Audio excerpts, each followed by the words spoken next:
Hello everyone, ভিডিওটা হচ্ছে দিনগাজনের। তো আমরা দিনগাজন দেখতে গিয়েছিলাম প্রায় 3:30-4টের দিকে। আর এখন এই সবে ভক্তি পুজোর জন্য আয়োজন হচ্ছে। এখনও ভক্তি পুজোর কিচ্ছু শুরু হয়নি, আর আমরাও বেশিক্ষণ ওয়েট করিনি। আস্তে আস্তে কিন্তু প্রচুর ভিড় জমছে। আমাদের এখানের দিনগাজনের এই চড়ক গাছগুলো বেশি বিখ্যাত। অনেক অনেক বাঁশ দিয়ে 3-4টে চড়ক গাছ এখন হয়। আগে 5টা থেকে 7টা চড়ক গাছ হতো, এখন অনেক কমে গেছে। আর এই চড়ক গাছগুলো প্রচুর ভারী হয়।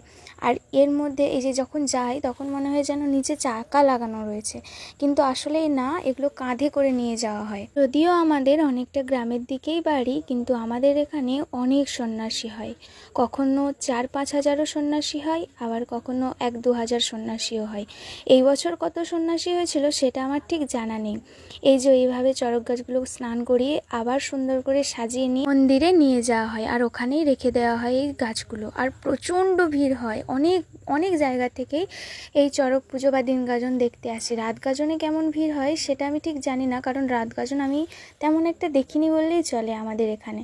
কিন্তু দিন গাজনটা প্রত্যেক বছরই প্রায় দেখি। এবছর মামাবাড়ি চলে যাই, সে বছর আর এখানে দেখা হয় না, কারণ আমাদের এখানে দিন গাজনটা একটু আমার বেশি ভালো লাগে। যেহেতু রাত গাজনটা আমি দেখিনি, রাত গাজন অনেক রাত্রে হয় তো, আর রাত্রে ভক্তি পুজোটা বা ওই পুজোর ধরনটা খুবই সুন্দর হয়। এবছর গাজনে ঘুরলাম, লোক যখন অনেকটা সন্ধ্যা হয়ে গেছে তখন প্রচণ্ড ভিড় হয়ে গিয়েছিল। আর আমরা অনেক বিকালে গিয়েছিলাম তো, তাই মন্দিরেও সুন্দরভাবে দর্শন করতে পেরেছি। আর মেলাও এই বছর তেমন একটা বসেনি। প্রত্যেক বছর প্রায় আগের কয়েক বছর দেখেছি ভালোই দোকান বসেছিল, এই বছর তেমন একটা দোকান বসেনি।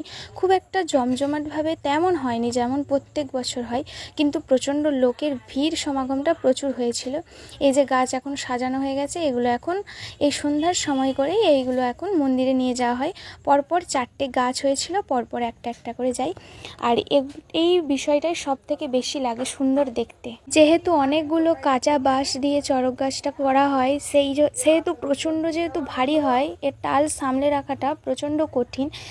তাই বেশ অনেক লোকের আঘাত তো পেতে হয় যারা গাছের সামনে পড়ে যায়, কারণ অনেক স্পিডে যায় তো। যাই হোক, এই বছর গাজন আমার মোটামুটি ভালোই কেটেছে। আর আমাদের এই দিন গাজনের পরের দিনই হয় পয়লা বৈশাখ।